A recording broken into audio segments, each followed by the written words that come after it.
Welcome back to the Election Year Survival Guide. We are going through discipleship opportunities presented by election years. And this discipleship opportunity is teaching people how to be sober-minded. Now, why is this important? Political seasons are, of course, filled with emotion. When people are emotional, they often lose the ability to soberly evaluate information and situations, and they get confused about the difference between a fact and a preference. Scripture is filled with reminders about why it's important to be sober-minded, not because we live in a political war, but because we live in a spiritual war. 1 Peter 5:8, of course. Be sober-minded, be watchful. Why? Because your adversary, the devil, prowls about like a roaring lion, seeking whom he may devour. And of course, what we understand there is Satan is constantly trying to deceive us. We all have the capacity to be deceived. And the reason we need to be sober-minded is we need to resist the temptation to believe things that we want to believe, because we know sometimes our feelings mislead us. In 1 Timothy, we see that sober-mindedness is also a qualification for eldership. So this is an important part of discipleship. And the reason it's emphasized in Scripture is because we have the capacity for deception. And election years simply highlight the fact that we are all capable of being deceived. Now, let's talk about the specific things that will keep us from being sober-minded. And the first is because we like someone too much. In all of life, including politics, there are temptations to like someone so much that we grant them some form of infallibility, where we have determined the things that they say are true because they said them.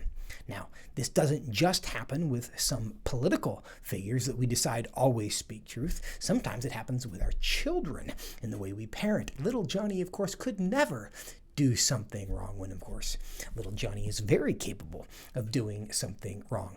Now, we all have people that we are inclined to believe, and we all have people that we're probably inclined not to believe, but that should never prevent us from considering the possibility that the person we like is saying something that is not true.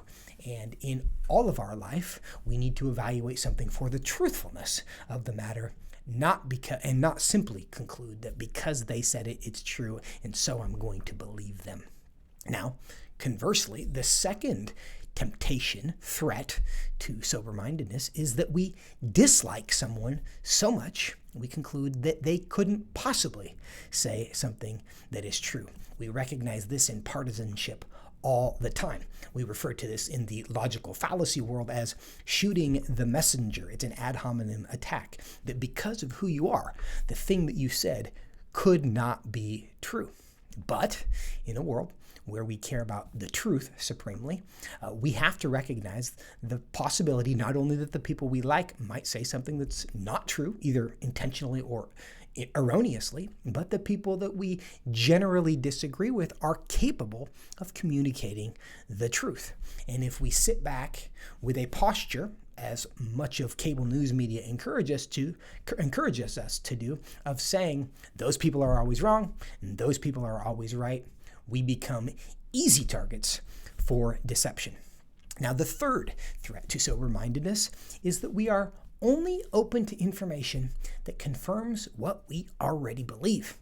This is known as bias confirmation. It's a form of mental intoxication. So, of course, the opposite of sober-mindedness. And this happens when we so badly want something to be true that we are unwilling to consider information that suggests that thing is not true.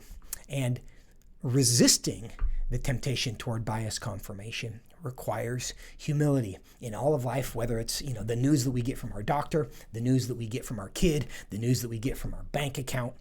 Of course we have preferences for what we want to be true, but as truth seekers, we can't immediately reject something simply because it's inconvenient to us. We have to have the maturity and wisdom, frankly, to be willing to consider whether something is true, even if it would be very problematic for us if it were true.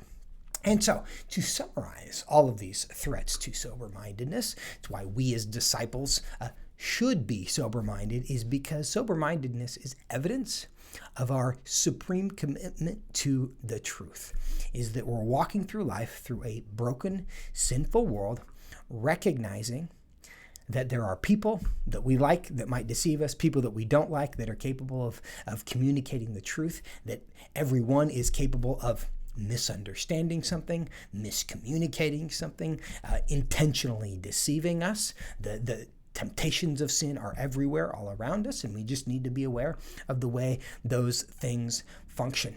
And it also is easier to do that when we are aware of our own capacity for error and our own capacity to be deceived. So we are constantly looking for the ways in which we might be wrong. And that is a posture in life that is very helpful. Rather than always looking for the information that affirms what we already believe, it's asking ourselves on a daily basis, are there things that I'm wrong about? And this goes back to Romans 12 and being transformed by the renewing of our mind, rather than, of course, being conformed to this world. The temptation to just get absorbed into whatever thought process is around us because of the tribe or associations that we have developed.